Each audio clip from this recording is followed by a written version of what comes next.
Greetings, everyone. Welcome to the Yurugu discussion slash study pages are being covered today is 512 to 528. Um, Getting started. Um, would anyone would like to share a summary? Actually, I'll share a summary of what I read and what I learned. Essentially, we're discovering and furthering our understanding on how the white Europeans have used universalism as a way of painting their ideology across the world and forcing others to go with their ideology. And if others choose to not go with their ideology, they're able to say this person is backwards or unscholarly or not pursuing so-called truth. So we're getting more insight into the tool of universalism and what that means for white people and non-white people. I don't mind jumping in. These sections were a lot of the Europeans doing what they usually do, manipulating, lying, and controlling everything, literally everything. So one the second what 0526 said about universalism, how it's just a word, an abstract word that has no real meaning as terms of definition, but when you go beyond that, it's a way to seek, to destroy and expand, to continue to dominate the planet. And the manifestation of social sciences, how that's also a weapon Europeans use to maintain their perspectives of who is, an ape and who is a superior enlightened being worthy of, owning land and maneuvering the planet Earth. Um, that's when I'll stop there. Yeah, I wanted to add these sections were very eye-opening. In terms of the code, it has helped me understand why and how we have been dominated in every area of people activity, and a lot of it has to do with accepting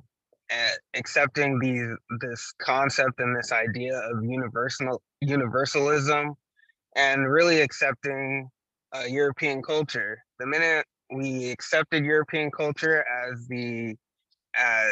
this way to achieve this universalism that the European talks about so much, once we accepted that as the means of achieving that, we accepted being dominated by them in every area of people activity.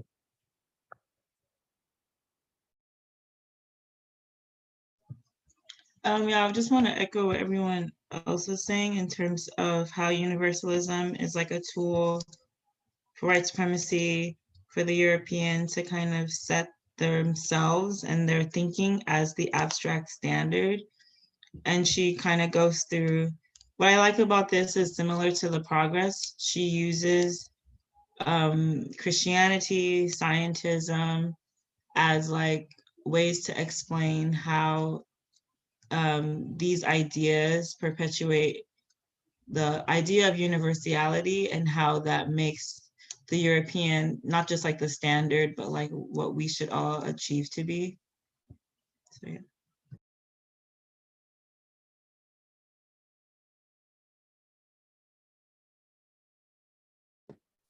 Yeah, I really enjoyed reading this part of the chapter.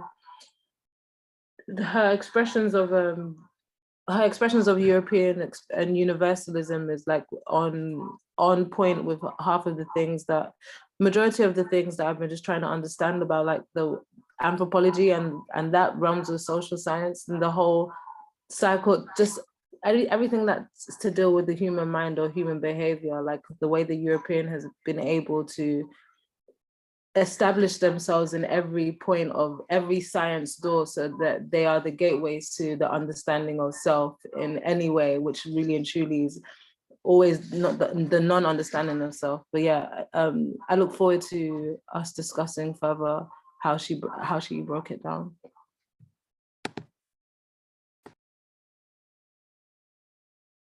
So I'm going to read from 514, which states all manifestations of the universal and the culture find their origin in the character of the utamaroho. Europeans use universalistic terms to describe themselves.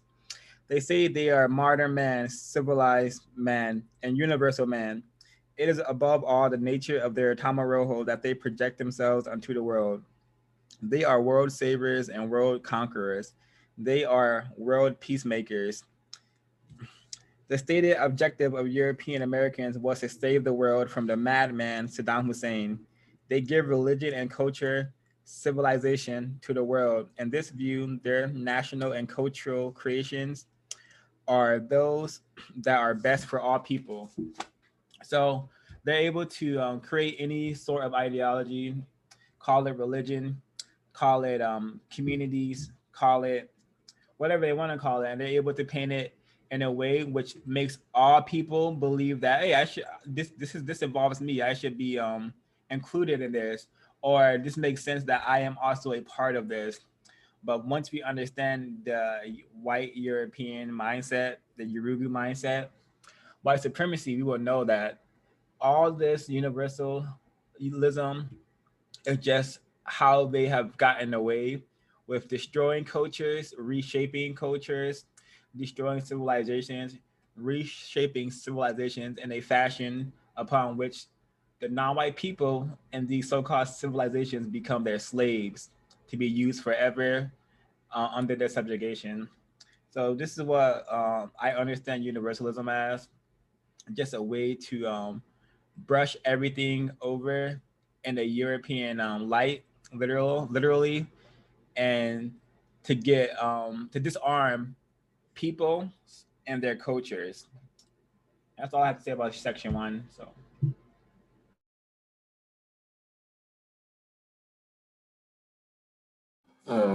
Well said. I do want to respond to something in that section, but I need to get my iPad sorted out. So if anyone else has something to say. Yeah, I really enjoyed the breakdown, and yeah, that was spot on. I would have something to read from 512 that just further adds context to what we're talking about here. By camouflaging European political interest as universal human goals, Europeans disarmed the victims of their imperialism. Culturally inspired flames of resistance to European aggression are extinguished by a sea of universalistic rhetoric. We are seeking the good of humankind, while you are acting merely to further the ends of a narrowly defined nationalism.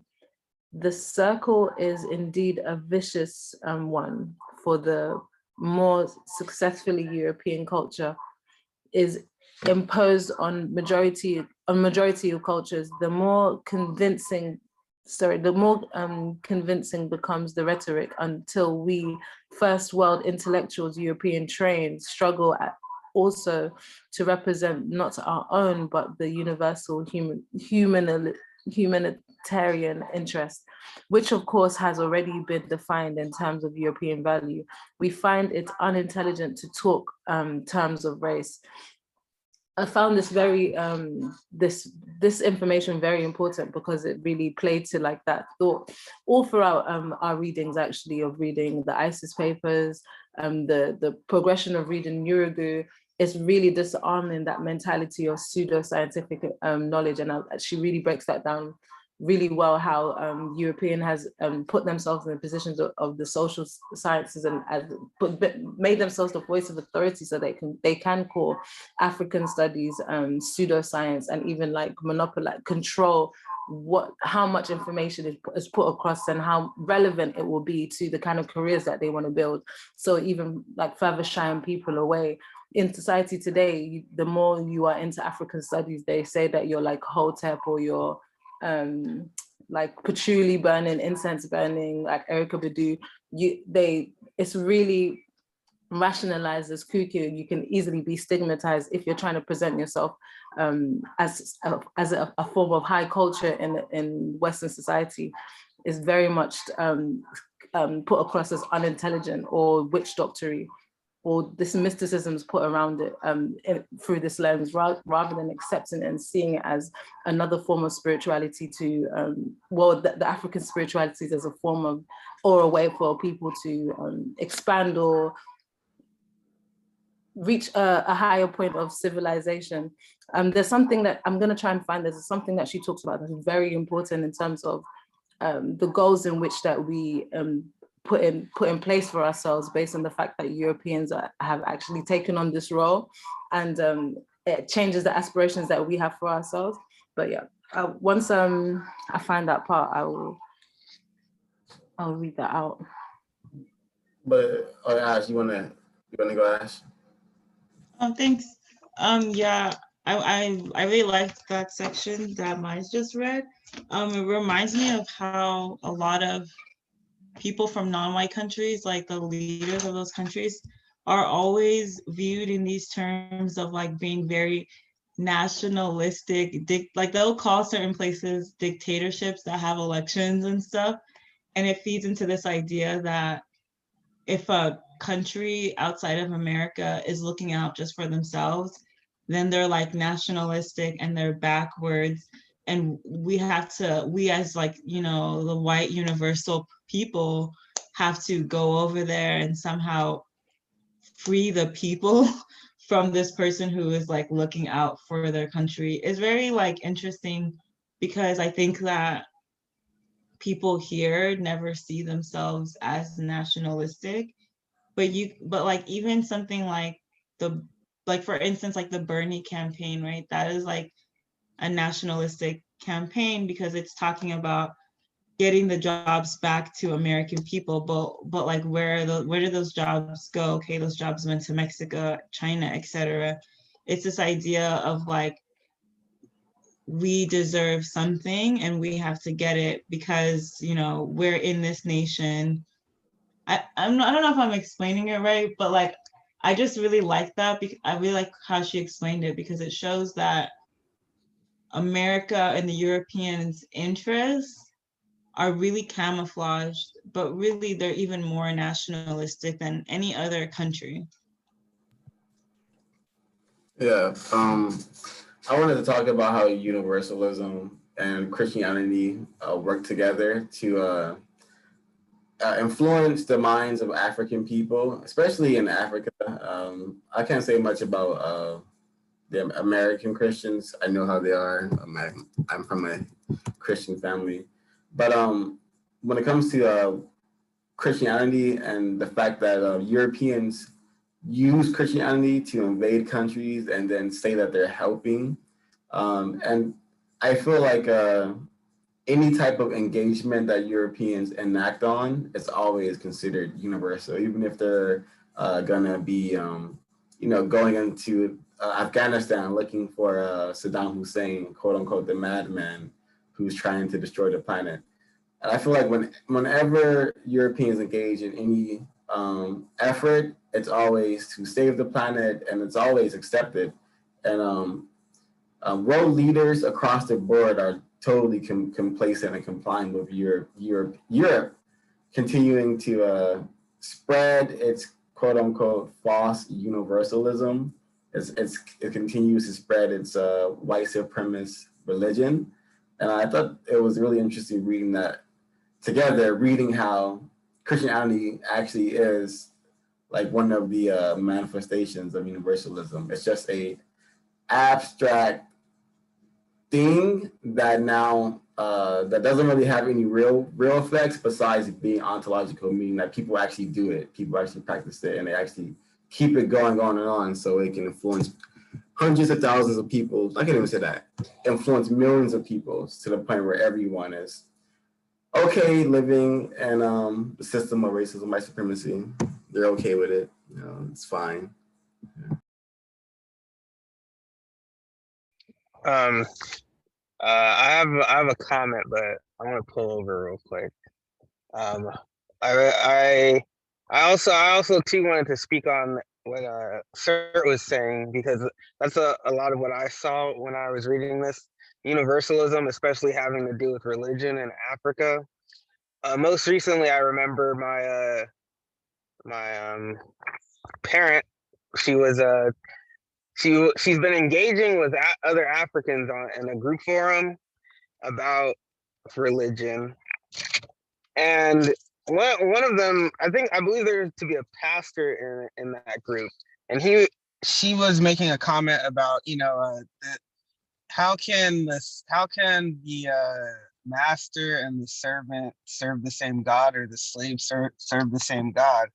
And she's just trying to bring the light, make people realize that, that Jesus is a European God. He's not our African God, and he doesn't belong to us. But the pastor and the people in that group chat believe that he is a universal God, that he is not the white God, he is the God of all of us. And on page 512, when she says that,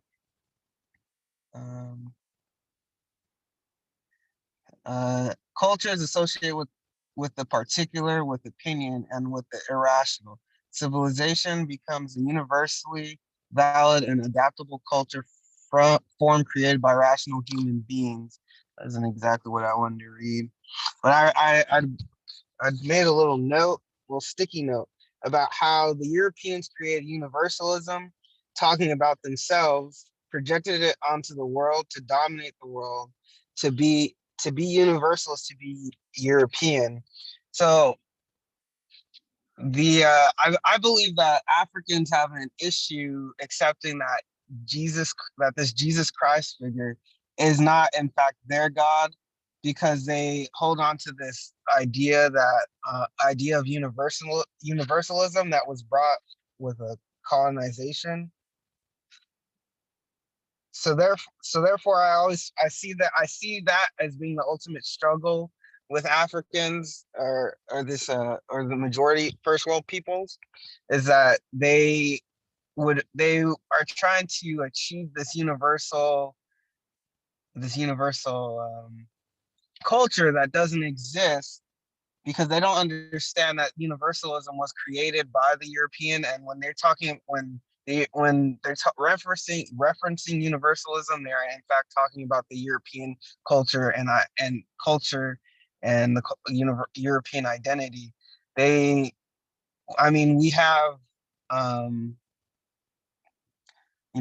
with religion, they accepted a universal religion, Christianity, but there's a white God.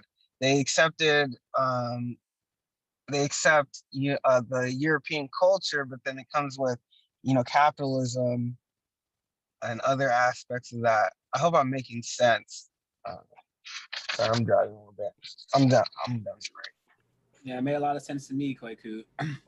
I like the comment on what Ash said earlier of the nationalism, and I think she brought up a really good point. And just a quick comment about that is that European nationalism, any sort of white nationalism, is just white supremacy propaganda, white supremacy 101. There's no such thing as nationalism that is not white supremacy being promoted and refined and spread across the globe. Nationalism inherently coming from any person who is classified as European or white is inherently white supremacist ideology, thought, speech, and behavior.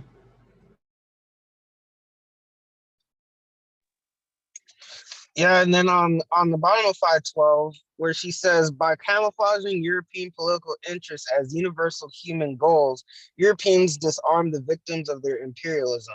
Culturally inspired flames of resistance to European aggression are extinguished by a sea of universalistic rhetoric.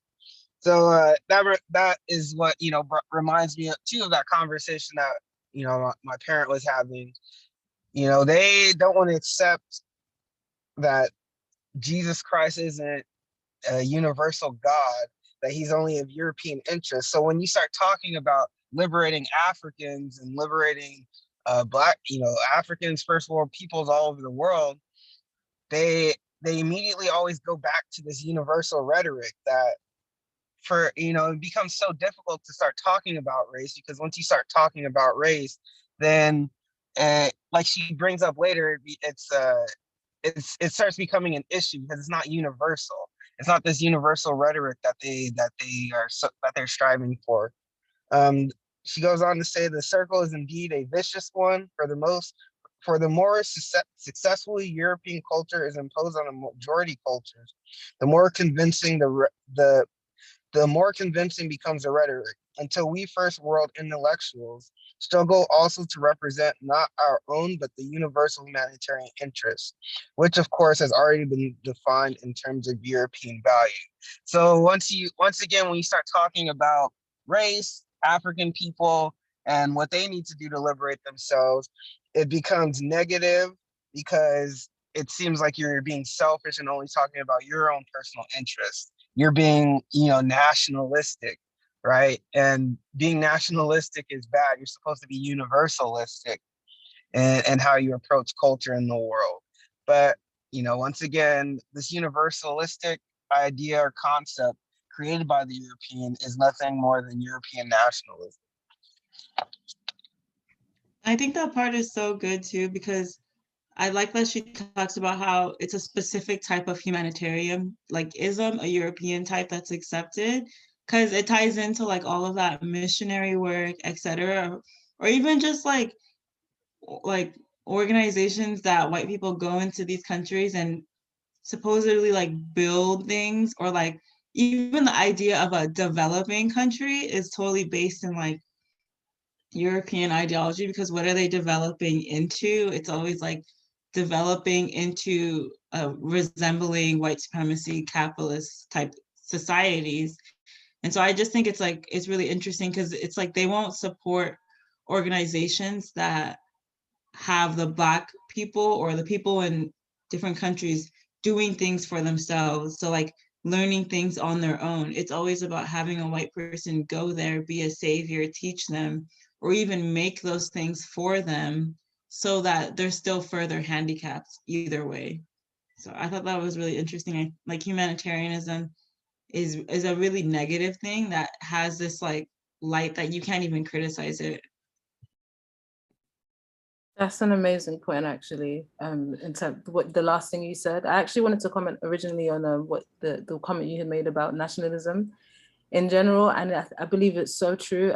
Just to add an example to that context, when the so-called terrorist attacks had happened in France, the bombings, every company around the world showed solidarity and had the national flag of like France up, but in any other circumstances where the European is the one who is like sending off these war threats and destroying all these countries around the world, you almost don't hear about it unless it's coming from the countries. And social media has played a massive part in us being able to hear what's going on. And it was such an important thing for me growing up here, because my family being Muslim, any association with Muslim stuff in the media was very like high alert to me, even though I understood we had a different form of expression than the Arabs or the people who would mainly see. As somebody who was struggling with the realms of all my social identity, having that aspect of me, it was almost something I felt like I had to almost hide as well when I would see that. And when Saddam Hussein was seen as like a dictator, or when all these Middle Eastern people who my mom seemed to have some form of an interest in was like being targeted and being saying that they were dictators, my strong relation was, oh, then that means the religion of Islam is bad and it's a dictatorship, and it's all encompassed together. And of course, experiencing my own strains at home, everything just seems to fit into the mentality. So when you're talking about the European spread of universalism, it works. You will disassociate one aspect from another and not see that they all are interweaving, as opposed to, you not see how interweaving they are, the root top of what is white supremacy, racism, white supremacy, and how it operates. You can, it's found a way, and it's continuing to do it now, but we are able to see through these cracks in terms of these terms of transgender, non-binary, finding all these little intersectional terms that mainly Black women or Black research has actually created for them to be able to like take on board in the first place, and then create it and make it just basically merge all social issues that are coming up into subcategories of issues, so it can be easily confused and reinitiated in this realm of confusion that we're currently living in. And the other point that I wanted to make in terms of Christianity, I find even with Islam, the certain traits that it holds on. Like I found my family from West Africa operating in Islam have still been able to hold on to some form of cultural traditions. It's definitely been bastardized, but communication with ancestors that hasn't stopped in the religion of Islam, even if it's seen as like something that's negative. There's been ways that I've seen that they've incorporated it into Islam, whereas when I see expressions of Christianity in West Africa, the way that is expressed within the tribes that are mainly Christian, which are the Creole tribe, is expression of like Sunday best clothes being something that is worn as a fully cultural expression on an everyday basis. Like they've lost that connection to like African clothing, even though it would be worn, mainly you'd wear like Sunday best clothes. And you can tell there's a root heritage to where that style of clothing had come from for them. So you can literally see how Christianity has reshaping the minds of West Africans, especially if they assimilate into Western culture coming over to the UK. Yeah.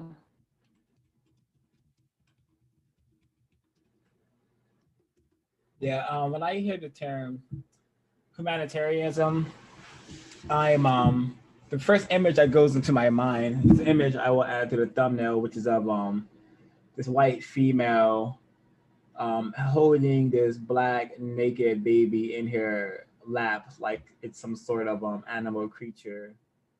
So we have to understand that every ism, especially humanitarianism, falls into line with the European utamaroho, how they love to see themselves as world saviors, and the knights in shining armors who go into these uncivilized lands and help the dark-skinned peoples of the world. So if the first image I get in my head is a white woman holding black naked babies, when I hear humanitarianism, then something is definitely suspicious about this field of activity. That's all I have to say about humanitarianism. And thanks for the comments, Ash and Miss Nebula.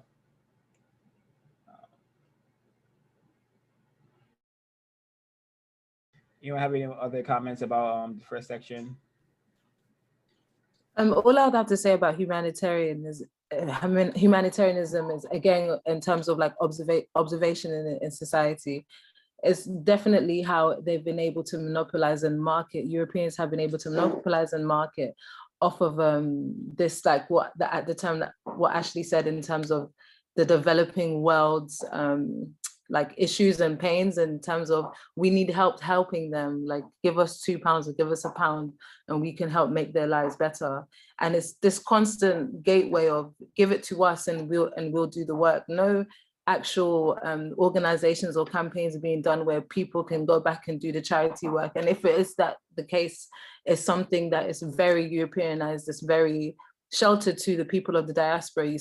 You'd hardly see people of the diaspora being connected to these kind of organizations where they can actually give back and gain some form of like cultural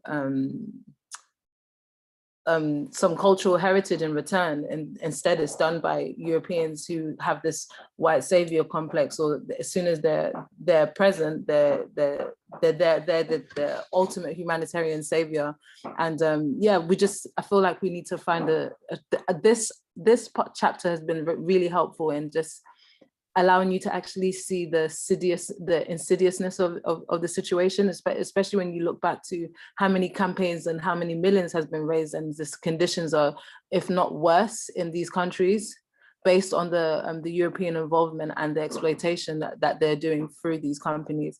I'm not saying that there's not one out there that are legit, and I'm not saying that there are not campaigns that haven't been like building up orphanages and creating better health systems, but the campaigns that we're used to seeing on TV, or these where celebrities come together and sing songs like "Free the World," let's let them know it's Christmas time. Those are relevant, forced universal mentalities. They need to be extinguished. Like we need to like be the ones to have that link back towards giving back and helping in the so-called developing countries that colonial countries cannot get their hands off in a political, economical, or psychosocial way. Yeah, I think I do believe that like places like UNICEF and the Red Cross and FEMA, I do believe that all these organizations exist for profit and not to help people. I don't think any humanitarian services is for helping anyone. If that were true, then maybe poverty and just what's going on probably wouldn't be going on if they actually were doing their jobs. I do not believe that these organizations have any positive, good moral compass at all. And this chapter further reminds me of the fact that Europeans are really about two things: control and domination. Nothing else matters besides expanding their existence in the universe and making sure that people are in check. And I think it's so funny to speak about humanitarianism in the context of white supremacy. To me, it's incorrect, to say the least, because it's not real. It's abstract. It's abstract, just like much European behavior patterns. If it's not violence and oppression, it's just abstract nonsense. Yeah, I wanted to add that I made a comment earlier about how this universalism has set us up to be dominated in all areas of people activity. So on the top of 513, where she starts talking about Black children and how people of African descent have the tendency to jump the gun without asking questions. Once again, the code, always ask questions. So we are now trying to conform to an idea that was not made for us. She mentions that we as African people think in the concrete, whereas Europeans think abstractly. And through our faults, we try to prove that we can also think abstractly. Once again, setting ourselves up to be dominated, right? We do not think in abstract forms, we think concretely, but we will go out of our way to prove that we can think abstractly in an area where, we were not meant to thrive. I thought that part was very important. And also, where at the bottom where she starts talking about Christianity or the monotheistic statement of Christianity, where she says the monotheistic statement corresponds to the objective of universal control, of monolithic control within the West and of European culture throughout the world. So now we have majority people trying to conform once again and accept Christianity, a religion that was not made for them or created for them, only meant to control them. Therefore, they will forever be dominated in that area of people activity. And then I also see not only is it Christianity, but also Western culture.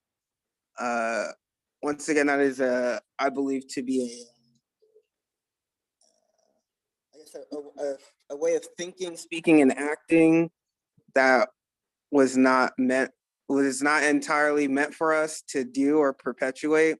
Therefore, we will forever be dominated.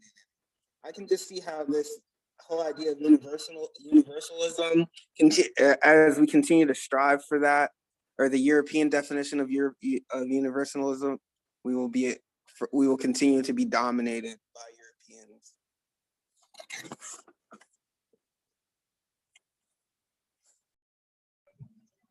Yeah, I think it's really important to, like, in terms of that domination, understanding, like, I think a lot of times when people say things like human nature or it's human nature, I feel like that's a lot of like the universalism that she talks about. Like, I think that's like a lot of white people's excuse for why this world is so garbage, is that that's human nature. And I think that, you know, this book really shows, especially when we get into the next section, how that is not an actual like objective argument, because there is no like human nature that is innately like destructive and violent to this extent.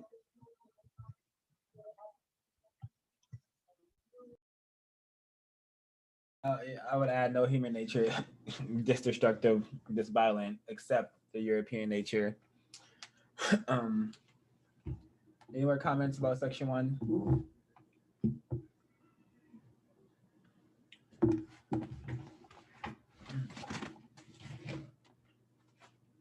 Okay, so that's a great segue into the next section, the myth of objectivity and the uses of scientism. On page 515, it reads, in the United States, this critique grew out of the radical political movement of students of African descent that initiated in the South in the early 1960s. As this movement matured, the students began to question the nature of the Euro-American establishment, including the Orthodox left and its formal and informal decision-making process. Their activism consciously exposed the hypocritical nature of Euro-American politics and pointed to the covert US agenda with regard to the exploitation of African people. So I think what's really important here is that the ability and the understanding of importance to question the nature of the European, question the nature of this quote unquote establishment, question the nature of white supremacy, because that's the only way we're going to be able to counter the system if you fully understand it. And when you question the system and begin to attempt to understand it, you can see that this system is actually not some benevolent machine that it attempts to project itself as. It's actually a totalitarian, vile, evil empire that currently controls the entire planet. It tells the entire planet what to do, how to think, how to behave. So if it wasn't for these previous activists back in the day in the 1960s, if they hadn't questioned the establishment, I don't even know if you would even have as clear as an understanding as we do have about how this system works. So it's really important to question white people, question their nature, and just to understand that, yeah, to question. Agreed.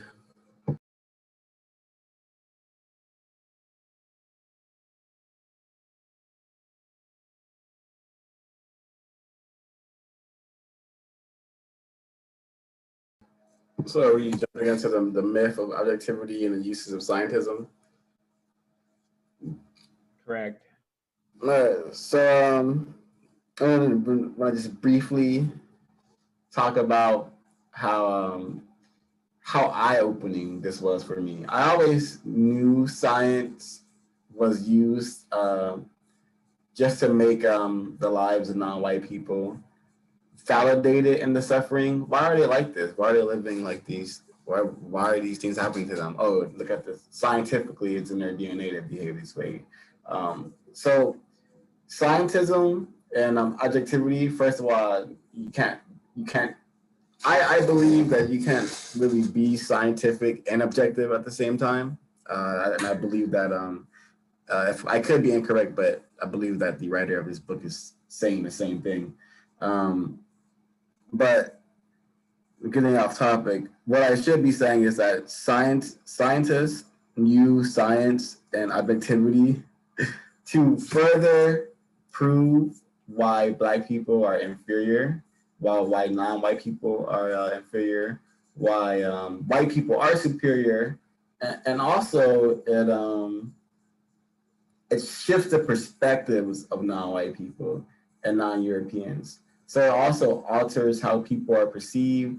That whole like having Black people in zoos, best believe they did that from an objective approach. You know, best believe there was they were studying these human beings from an objective point of view as well, which is insane because they were also putting them in zoos, human zoos.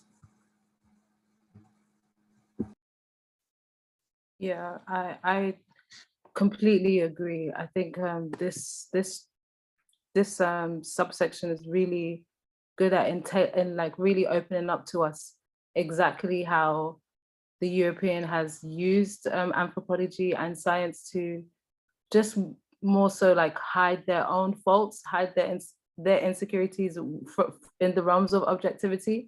It's impossible for their work to be objective because the very nature and drive of their science is not to study themselves any further, it's more so to discredit and to in studying ourselves find ways to better their own race, their own genetic makeup, while discrediting our own and continuing to place those social barriers on us through science. And there's a part that I wanted to read that very much describes that. I think it's on 516.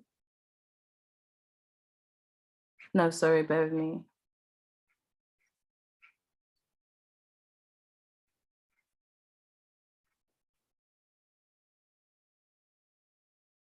Yeah, objectivity in anthropology. Jacques Marquette describes the existential situation of the anthropologist in colonial Africa, in the belief that it is a factor that must be taken into consideration. If one is to correctly interpret the anthropologist's conclusions about the areas he studies, the emphasis is important because it is diametrically opposed to this stance of the European social theory, and the theorists strive to eliminate themselves from their own particular circumstance and their own particular circumstance from their analysis. Marquette says that an unforeseen consequence of the decolonization process is to throw doubt upon the scientific character of anthropology, because from the perspective of the victim of European colonialism, it is clear that anthropology generally represents the European perspective. This conflicts the European definition of science, which does not admit of perspective, therefore calling into question the status of anthropology as a science.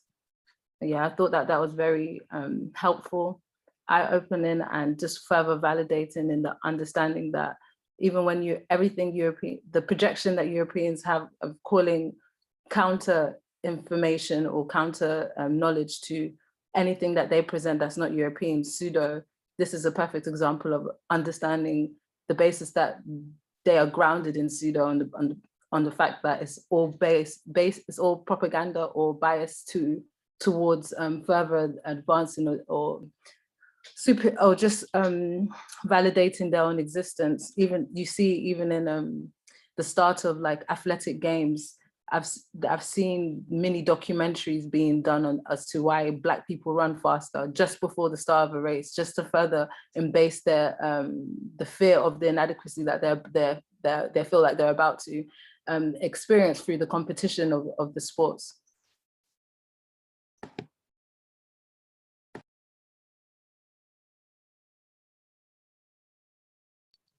Yes, very well said.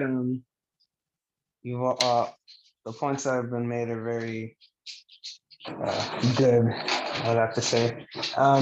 As far as a section, objectivity, I would have to agree with Sir. I don't believe you can be objective and scientific, which I think she was also displaying throughout the chapter, giving the section. I mean, giving some of the scientists that she quoted. I wondered what the early on in the section I asked myself, what is European social science? And on 516,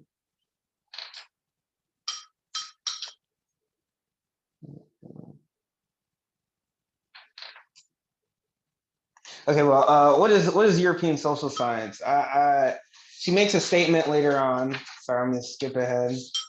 Later on in 522, that I felt was very powerful and helped me understand like what is the goal a lot with what Mice was saying. On 522, she says something along the lines of, and so on the level of theory that is superficially sociology becomes at best a collection of insignificant descriptive generalizations which reflect and encourage a dehumanizing concept of human nature, characteristic of the culture in which the discipline was created. Its epistemological purpose is to give Europeans a feeling of intellectual control that they do not have in an area that they do not understand. So I understand that now. Like, what is European social science? It's a science that Europeans have created in order to have some control over the social aspects of being, which they have no control over. They have no experience in. They don't have proper social interactions with one another. Therefore, they have to analyze other cultures and kind of frame it in a negative or primitive perspective to just make to so that they can feel good about themselves and how they interact with one another.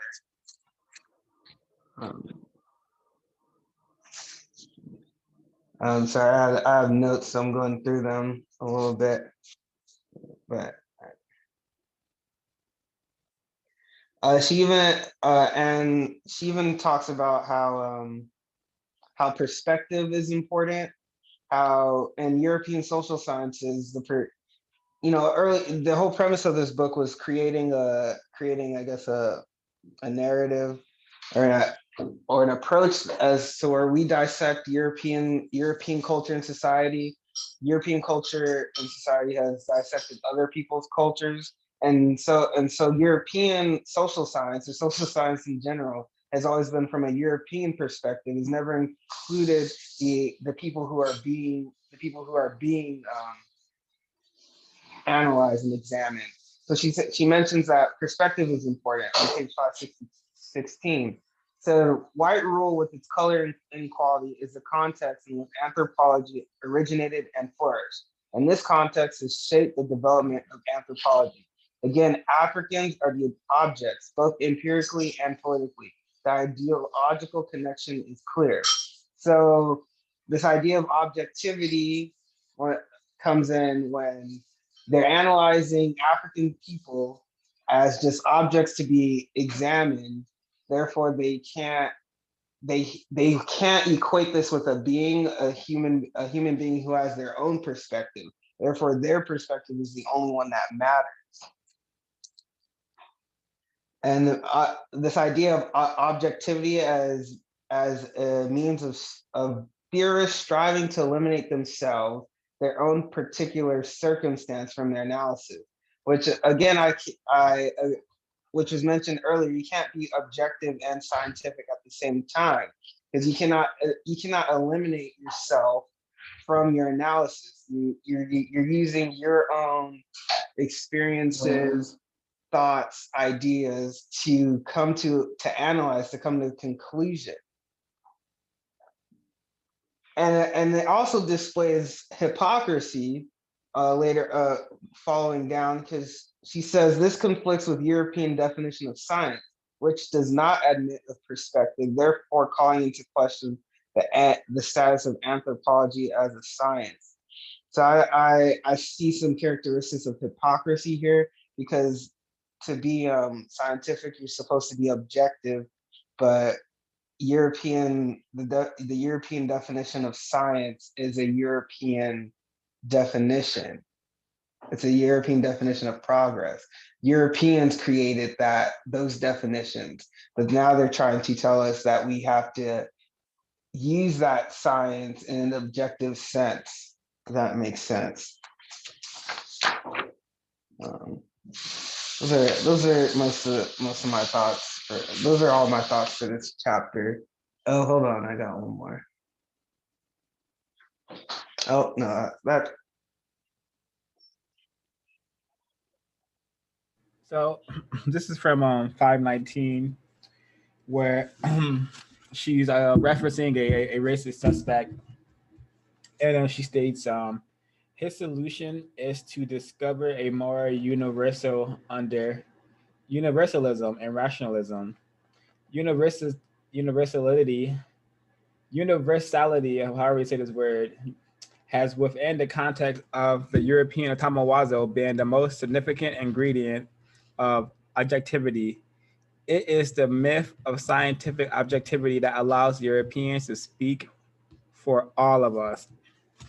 So you have to understand how they're using their science, their rhetoric, the ideology. They're using it to encompass us and their nonsense and their insanity, and to get away with it. Yeah, I also don't have any more notes on this section. So those who do, share your piece, or we can keep it going. Yeah, I think this section. Oh, go ahead, sir. I was gonna say I don't have any more notes either in this section. Okay.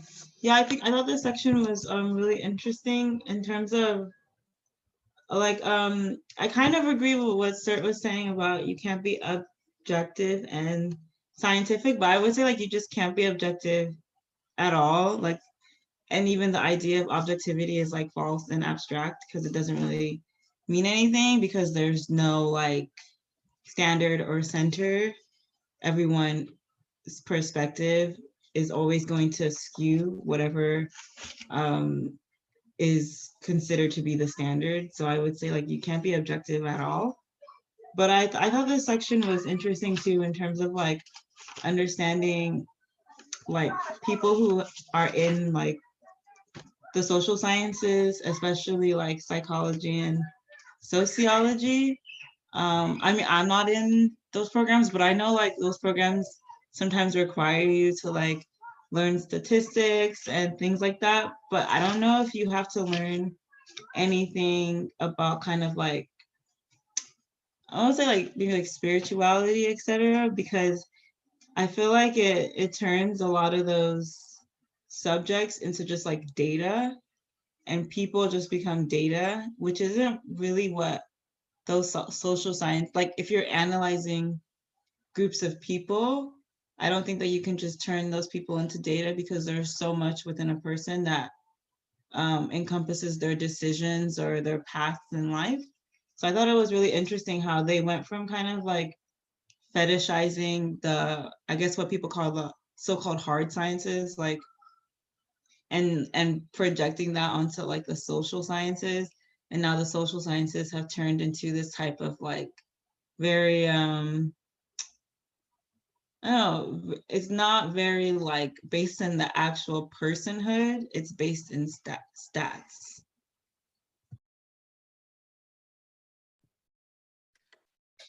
Yeah, I'd like to respond to that, what Ashley's saying. I studied psychology with counseling, and we definitely had to do statistics, and the way that they would try and control for biases or try to keep it objective is by, okay, so let's say if religion had a part to play in the situation, they would make sure that they have controls in whatever hypothesis that they were trying to do. Another example is like placebo effect. So if they would administer a medication to make way for like ability, the power of the mind, and they would have a placebo version as well as the medication that works. and a group that would have an alternative, and apparently those are all the bases to make it objective. But of course, when it comes to the realms of white supremacy, before the objectives, but before the controls have been put in place to try and give some validity to the project, because you have to like self-critique in your own investigations. You have to give places where you may have been biased and give account for that. And that, of course, is all to just give that realm that illusion maybe of objectivity. But I believe the white supremacist ideology would have been embedded in the hypothesis, in the theory already. So you're making controls or damage control for an already broken social way of looking at things, and the questions that you're probably asking these people are probably rooted in some form of bias or racism, white supremacy.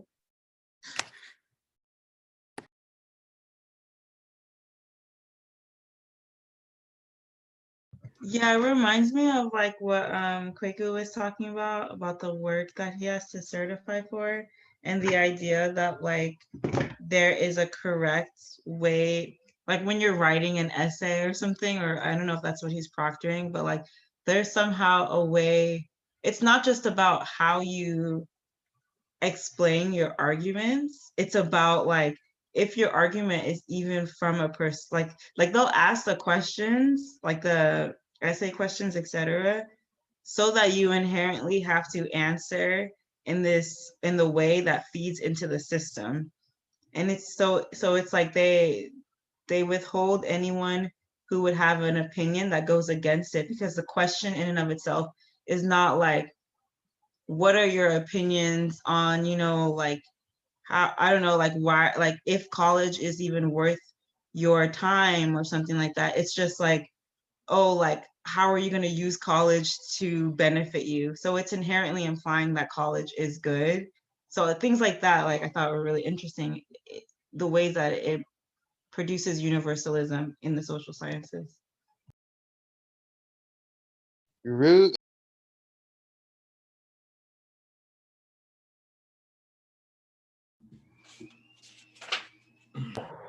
Yeah, I wanted to add the how they kind of reduce all these people, reduce these humans to being data.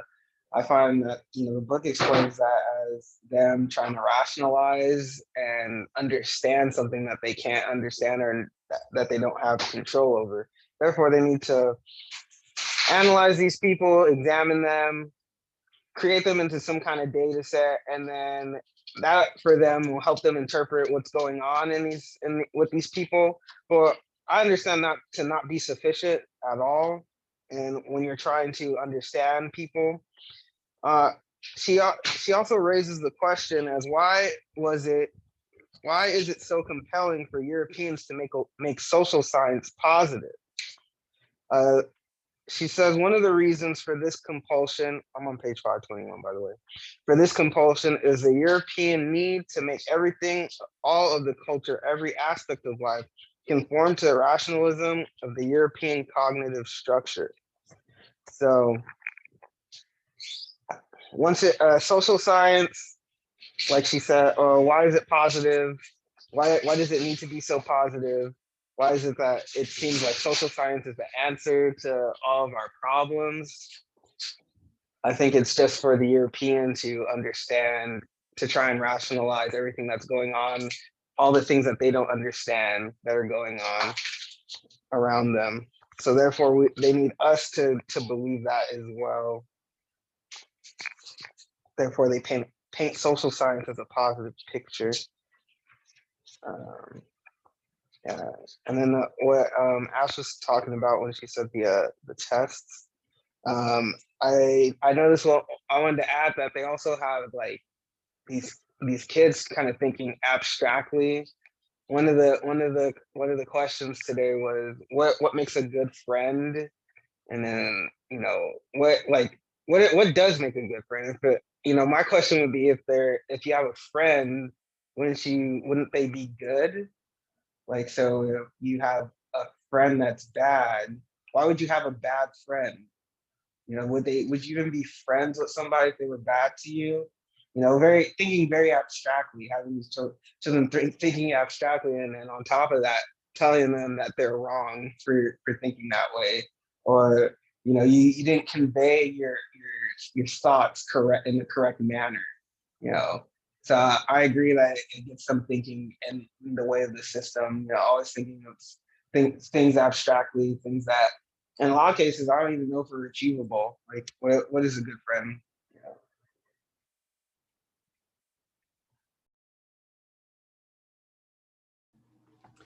know? Well said, everyone. So from page 521, it states, he begins with, well, St. Simon's writings make it clear. He begins with the belief that by employing the scientific method, it will be possible to get rid of points of view or perspective. According to Marquette and Mannheim, this is not the case. But if accepted as true, then social scientists who employ the method can have their ideological and nationalistic expression pass for universal objective truth. Used properly, this strategy became a formidable cultural, political weapon. So, a great example of how words in the system of white supremacy are tools to use against non-white people to get us to fall in line with their ideology and their many ways of controlling and dominating us. And in a system like race and white supremacy, understanding that racism is war, even words and how they're used is ammunition to further our destruction. So it's not just white people using force to subjugate us. They just use words as well, words that we begin to believe, words we begin to um, base off, we use to judge our references, our point of views. So it's just crazy like how they have done this, how they were so smart to understand that we don't have to use violence all the time to control the non-white people. We could use, you know, words, something like the scientific method. We could use our so-called sciences and all this stuff to keep the blacks in line. And this is what they've been doing for quite a while. Um, Definitely allowed me to get some insight on just how deep this universal tactic goes and how long they've been using it. Another important piece is from 523, where she states, social phenomenon, human relations, human emotions, the human spirit can be treated as objects, as things, and if not, then let us pretend that they can be. That is the unspoken agreement made by the architects of and adherents to the European social scientific tradition. Durkheim continues, social phenomena are things and ought to be treated as things. To treat phenomena as things is to treat them as data. These constitute the point of departure of science. Now social phenomena present this character incontestably. We must therefore consider social phenomena in themselves distinct from the consciously formed representations of them and the mind. We must study them objectively as external things. This is straight from the horse's mouth, straight from the snake's tongue, I should say, on how non-white people are little more than things. You know, our emotions, our experiences are just data to be used and to be used for them to better refine their system. You know, so I hope we're all understanding just how we are literal like nothing more than creatures, things, objects um, when when referring to the perspective given to us by white people, how white people view us. And this explains how such tragedies, such violent atrocities can be committed against non-white people, and nothing, and like no one cares. Literally, no one cares. Like I can't imagine like lines of black children waiting to get their hands chopped off under King Leopold's reign in the Congo, and them getting no sympathy or pity. Oh, but once I understand this universalism, I understand, oh wow, we're really nothing more than things, objects. You know, our suffering, our existence means nothing to the European. Um, Yeah, I find that all to be very interesting. You know, preaching universalism, but yet you wouldn't commit anything like that against, you know, your people, but you go around talking about universalism. Makes me think like, why, how can people accept things like this? I guess it's the power of words. It has to be the power of words and the use of deceit, because there's no way, you know, you can chop off people's hands in the Congo and then go around preaching that you're trying to achieve this universal brotherhood, this universal society in which everybody understands one another. It doesn't make any sense.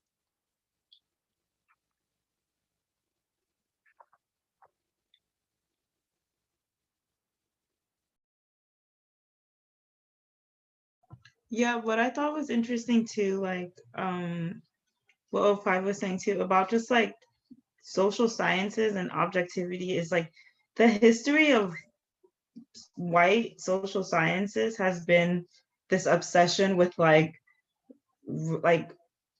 measuring the skulls of Black people versus other races, and coming up with all of these ideas about like racial hierarchies that are totally based, that are not like that, just cannot be objective whatsoever. And so like if your history is mired in all of that kind of like, I don't know, just obviously self-serving science, how can you even like in this day and age, in this modern day and age, talk about objectivity in these um, subjects when those subjects were formed literally to show that somehow Black people are racially inferior because of their brain sizes or something, or their head sizes.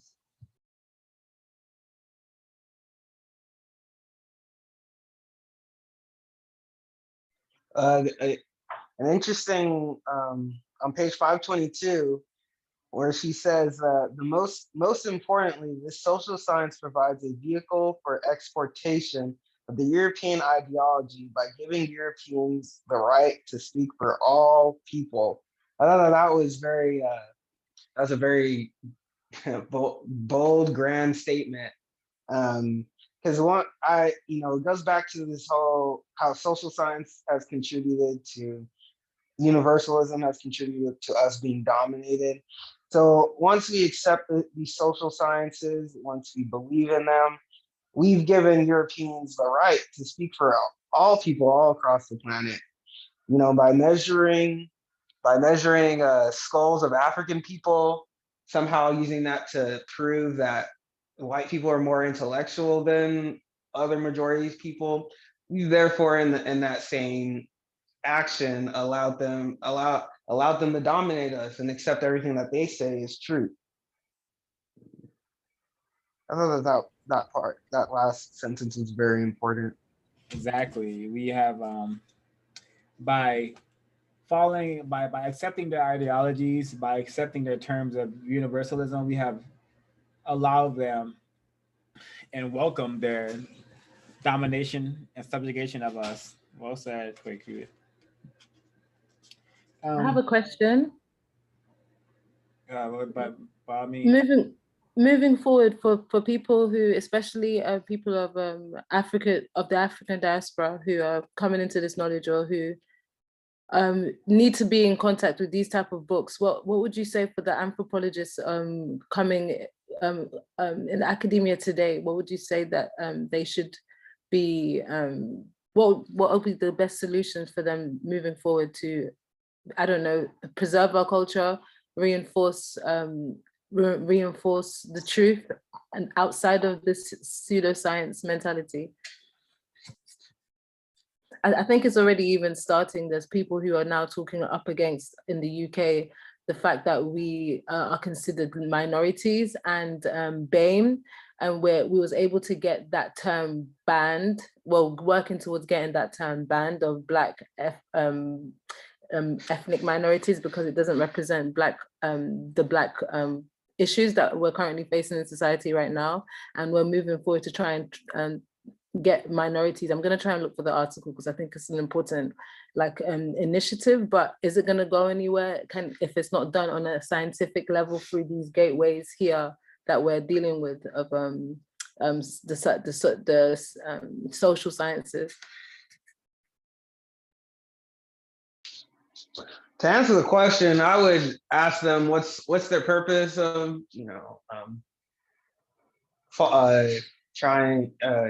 what's their purpose of pursuing anthropology, and to really understand that probably most, if not all, the anthropological literature that they will read is from the European perspective. Therefore, them as an African people are being analyzed, dehumanized, objectified, etc. I hope that answered. That was my little bit about what I would tell them.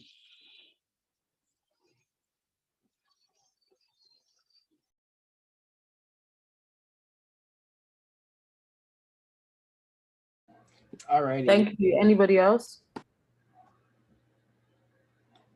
Can you rephrase the question?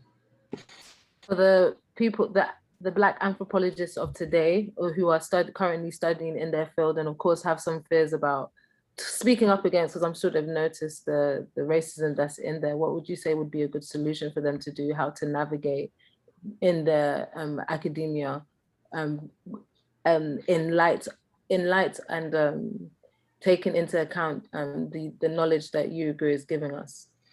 I would say for any Black person, the best advice is to get on code and to practice code, counter-racist logic.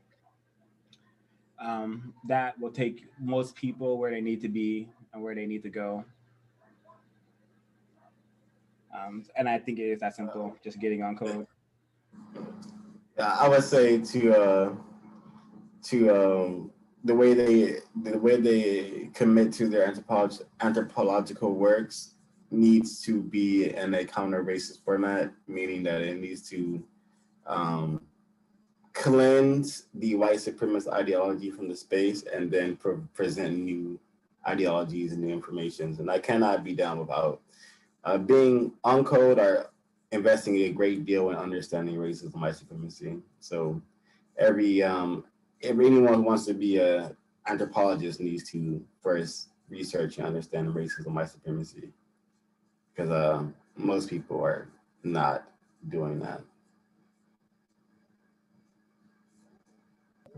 I would say probably read your review and if you're because I mean you can like Dr. Ani does, you can understand European culture and be able to properly critique it and be able to understand when someone is you can't really expect to get far with what you're studying in terms of whatever, if you want to be a public intellectual or something like that, but you can definitely be able to like Dr. Ani does, use whatever knowledge that you gain as a further critique of European culture.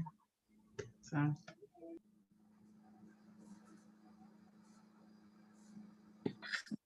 Thank you. That's beautiful. Thank you.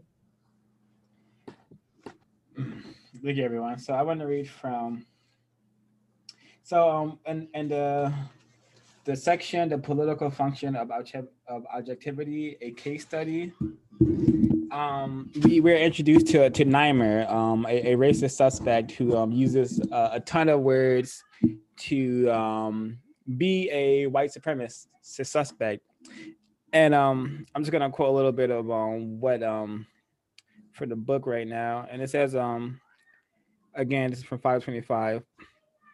And that, of course, it says Niemeyer continues, quote unquote, untrammeled scholarly inquiry is recognized as rational inquiry in pursuit of truth, and very few people are in principle against the pursuit of truth. Of course not, because the pursuit of truth is nothing but a meaningless abstraction, a rhetorical phrase used to cloud issues, not clarify them. Neimer's article is riddled with these kinds of abstractions, which interestingly enough, are designed to appeal to the emotions of his audience. The metaphysical pathos, lovejoy of the European tradition, while pretending to appeal to reason, only by using these terms he succeeds in erecting a wall of rhetorical disinterest designed to disarm the avowed African nationalist who is admittedly politically and ideologically motivated. But the demystification of the syntax of universalism can prevent us from being intimidated by such terms. We must demand that the writer concretize his abstractions and put meaningful content into them. What exactly is untrammeled scholarly? I mean, what untrammeled scholarship? Whose truth? Certainly, Niemeyer would not accept Fanon's definition of truth. So she's explaining how Niemeyer was able to disregard people like John Henrik Clark's when they were attempting to change African American social studies some time ago, and how he called them untrammeled scholarly, um, which basically means that they were going against universal truths. So he's able to paint the Africans as again uncivilized and stupid people who are going against truth. But she asked a really important question, like whose truth? And if we combine this with the next passage from with Fanon's definition of truth, which states truth is the property of the national cause. Truth is that which hurries on the breakup of the colonial colonist regime. It is that which promotes the emergence of the nation. It is all that protects the natives and ruins the foreigners. So this is not the definition of truth that we know from the code, but it's still very an interesting definition because it's better than what any definition white people have ever created involving truth, I would say. But this is really important aspect because if non-white people even were able to function with this definition of truth, they would have been able to spare themselves from perhaps coming under the terror domination system that is white supremacy. But because we have been trained to not question white people, we have been trained to not think. What do you actually mean by your universal guidelines that everyone should meet? What do you actually mean about pursuing truth and justice? Because on planet Earth, neither of those things exist, nor have they ever existed, according to compensatory counter-racist logic. So that's all I have to say. I will just listen until we get to closing comments, unless I comment on someone else's views and comments. I have something brief I wanted to say about the ASA. Um, and Europeans do this thing a lot where they use code words to tell different stories. So in the context of Yurugu, we were learning about how these African students wanted to basically be responsible for the knowledge that was being regurgitated amongst I guess the universities and higher academia. But of course, the Europeans couldn't allow that. They couldn't allow Africans to be in charge of what people thought of them, and especially the future of the intellectual ideology of the African people. No way Black people can be in charge of that.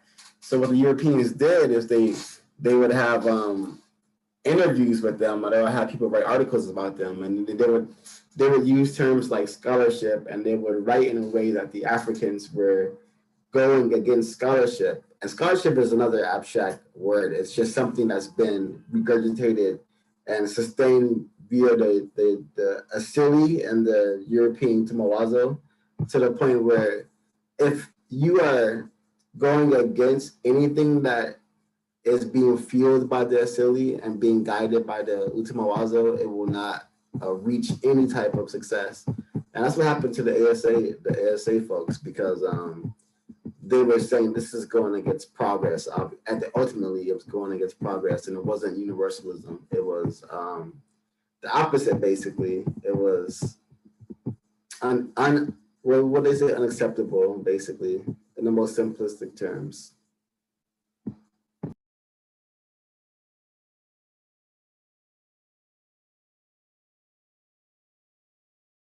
Well said. Does anyone have any comments, or should we get into closing comments? Oh yeah. Yeah. Well, go ahead. Oh. You're good. I was just gonna say that in particular that area dealing with the ASA, I see that this is as an opportunity, as you know, to get a solution. I feel that if we are able as counter-racists to possibly paint the existence that we have, I mean, obviously you know it's racism, but you know, kind of painting this idea of universalism, so Christianity, Western society, etc., as European nationalism, and really getting people to understand that, you know, that is about Christianity, Western civilization. It's the same thing as Pan-Africanism. They're both one and the same. Their problem there was that the white supremacists, the Europeans, had the ability to paint their struggle as I think I'm saying it right, parochial, as going against being, you know, selfish, not being universal in nature. But whereas their entire culture and their institutions, they've managed to paint them as universal. So if we're able to get people to realize that these institutions are in fact European nationalism, versions of European nationalism, that they are not in fact universal, I think that would go a long way. That's what I wanted to comment.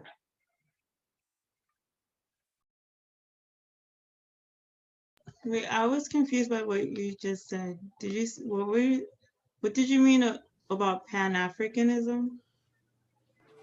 Because in that discussion, they were talking about how Pan-Africanism, how they were advocating for Pan-Africanism, but that was seen, at least I understood, to be seen not as universalistic, going against scholarship.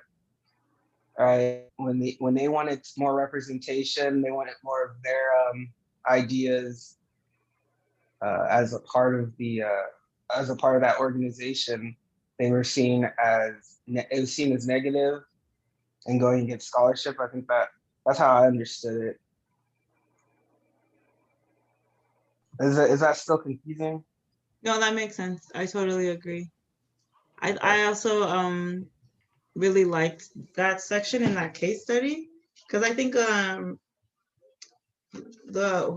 Naimer person is very good with words, and I like how she even just deconstructs like his first statement or like one sentence, and how loaded just that one sentence is in terms of like comparing what the people in the ASA were trying to do. I think it just shows me like that.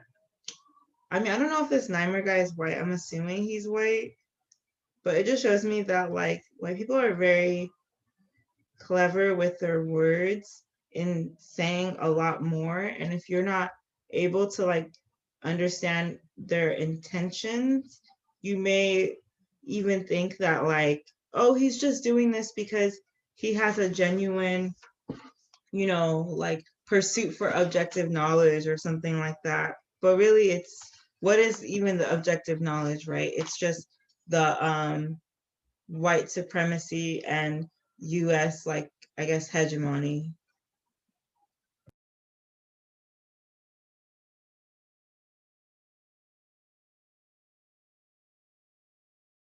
Oh, 526, you're muted.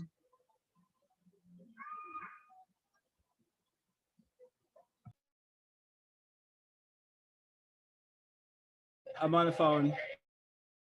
Oh, sorry.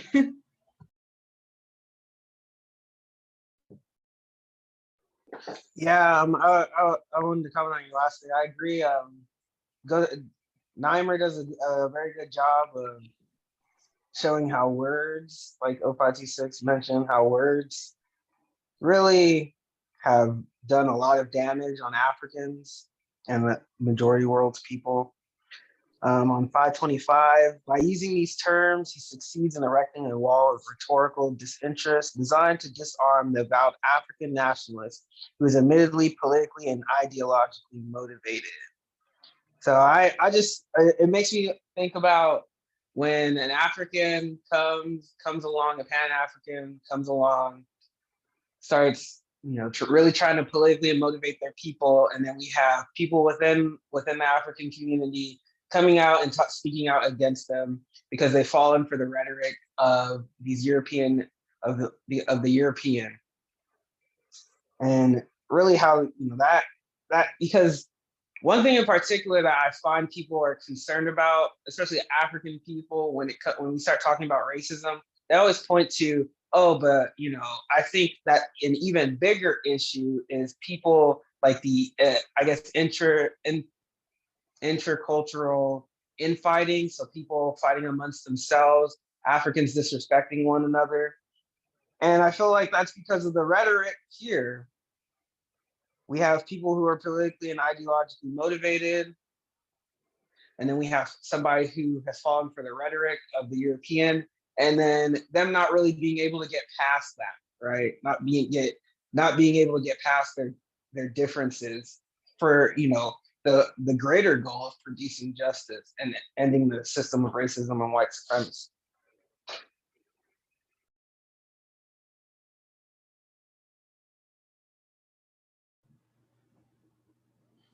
Yeah, it reminds me of like his article reminds me a lot of like the so-called like anti-wokeness, like the whole like wokeness backlash, like how those like white people have like a backlash against Dr. Seuss's books being banned and things like that, of just like being able to code things in a way where it's not like I just want to protect these this racism, these racist institutions, this racist writer.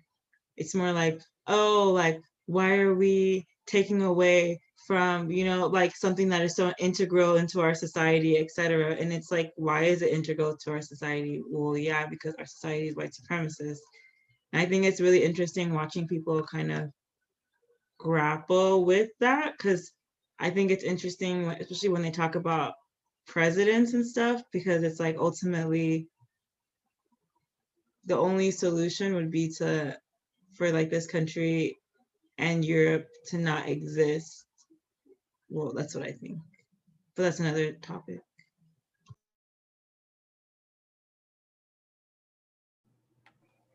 Well said, everyone. Is it time to get into closing comments, or does someone have more notes to share? I have this last one on 526. It's mainly talking about how, kind of like what my earlier statement was about, we as African people under the system of racism, white supremacy, we are not allowed to advocate for ourselves. So in order for people to advocate, African people, Black people think that they must use the terms of the European uses. So on 526, it says basically Neimer is concerned that he and others like him might lose their access to Africa and their control of the character of African studies. But his argument cannot be stated in terms of a parochial interest. It would lose all of its force. He must argue in terms of universalism. He must claim his concern to be that African studies continue to represent truth rationally arrived at, which means you must play by our rules. The position of the Pan-Africanist doesn't have the hypocritical bent characteristic of European rhetoric. They are concerned that African studies represent an African perspective, and they say so. So I think that goes into the whole, like Dr. Umar says, unapologetically African, that whole movement, and talking about, being unapologetic about saying things are happening in the community and saying things that need to change specifically for Black people, only for, I'm saying not only, but for Black people, being specific about that rather than speaking in terms of universalism. Because I feel that when you start talking about things in a universal theme, that it's easy for the European to, I guess, cooperate, to take it over, to manipulate it, and really your position and the things that you were trying to change really don't even matter anymore, because it's become this universal issue when in fact it never was a universal issue. I think a good example could be like Black Lives Matter. It started out as an issue about Black lives, and now it's turned into a anti-sexual movement, an anti-sexual movement, and really about other groups, and really Black people and their lives have taken the back seat on that, just in my opinion. I mean, we have people grifting at the Grammys, talking about produce justice while little baby, the baby's dancing on stage in a diaper. I mean, come on, like, are we serious? Was he really wearing a diaper? No, he wasn't, but he has worn a diaper Okay. before. I was just wondering. Thanks. But the rapper The Baby did rap in a diaper once upon a time. Yes, he did. But yeah, so that's what I wanted to say about that. Unapologetically African. I think I don't know. I don't know what would happen if we all started kind of moving in that direction. Just we all collectively as a people. I mean, definitely talking about non-white people, but I wonder what kind of effects it would have.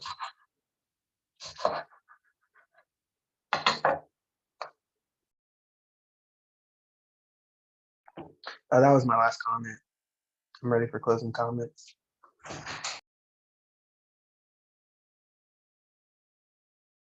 For my closing comments, this is not the easiest chapter. Well, this is not the easiest book, period. But definitely tons of constructive information.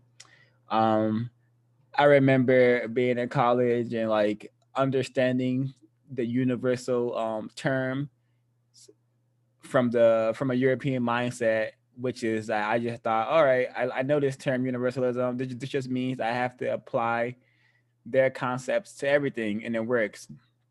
But now that I'm less confused, I understand universalism as another weapon of mass destruction concocted, created, and used by European white supremacists. And if all non-white people were to understand this phenomenon called universalism, we'd be able to counter its effects more constructively. That's my closing comment. Yeah, Yeah. I wanted to just say that this book is definitely a difficult book, not only because of the subject matter, but because of the way it's written. And this was another great chapter and a great way for me to learn about what words really mean and how they function. So, and to keep it short, universalism is literally European expansion. That's all it is. It just says what we do is the norm. What we do is the standard. Quite that simple. I really enjoyed reading these subsections.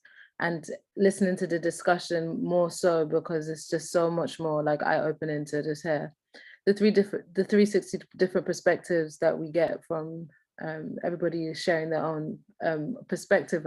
Personally, in reading this information and just getting like a more clear, clearer crystallization of the understanding of how much European science is literally created for its own pursuit, and how it's their own code in their own areas of people activity, making sure that the science realms are functioning in order to keep everything else undergoing, from the pharmaceutical, medical perspective, political, economical, you name it. And we need to be our own anthropologists. They said something very important here. We are focusing on ourselves and clarifying our own forms of therapeutic practices to heal ourselves, which is necessary. We definitely need to do that. Get back to Sankofa, go back and fetch the ancient kind of knowledge that we need. But something that's presented as important here is creating theories and creating our own bases in anthropology, where we are actually creating our own book of exposing the European ideology and behavior, so it's open and to most, even the working class, those that don't read, in a sense, and that will soon start to break the spell.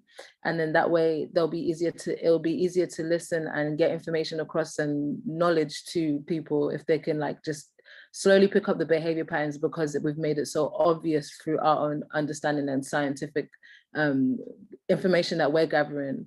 As we can see, it's very hard to be objective, but we have real good objectives that we need to do. And yeah, I believe it's right. It's a righteous cause in order to advance our sciences, in order to completely expose their own mentality. But as Dr. Marimba Ani is doing here, making it very easy for us to be able to even articulate to fathom what we're experiencing. If I had this knowledge when I was in, especially from these chapters, if I had this understanding of their own understanding of universalism, I wouldn't have been so open and privy to the academic pursuit that I did do when I was in psychology. I was so happy to be in academia and learning that understanding of universalism, and just that understanding that I'm now in the higher realms of knowledge and education, where every psychology session is started with Aristotle, Socrates, to the point where my counseling teacher has the audacity to ask us, oh, where is the African style of I believe it was alphabet basis. And he was wondering, did anybody know where the African basis and alphabet is? And he was like, And I literally put my hand up and I was like, well, due to captivity and slavery, a lot of civilization and knowledge was gathered away, was taken away. So if they don't have, or if they do have a system, they don't have access to it. It's probably in the Vatican's building. If I had this information, I could have even sued for that kind of statement, because it's even propaganda in that basis, because the position that he's in, he would have known very full well what happened to African civilization. But not only are you hiding information for us through white supremacy, but you're now using it to further install some forms of inadequacy in the realms of intellect. And that, yeah, so I'm really grateful to be here. I'm really grateful to understand, have this knowledge and understanding to help heal the past traumas of just going through academia and trying to be whitewashed into their mentality.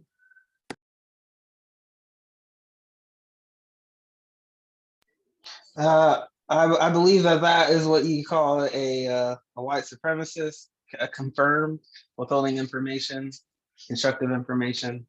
For my closing comment, a good discussion.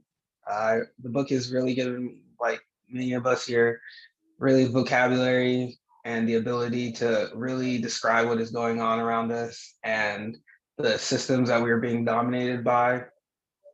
So thank you, Dr. Marimba Ani, and great conversation. Yeah, I just want to echo basically what I think is exactly what Sir was saying. I think that this book is pretty tough to get through. It's beneficial that we're going through it together because I'm able to like I feel like understand it on a level that I wouldn't if I had just read it on my own. And I also agree that universalism is just European expansion.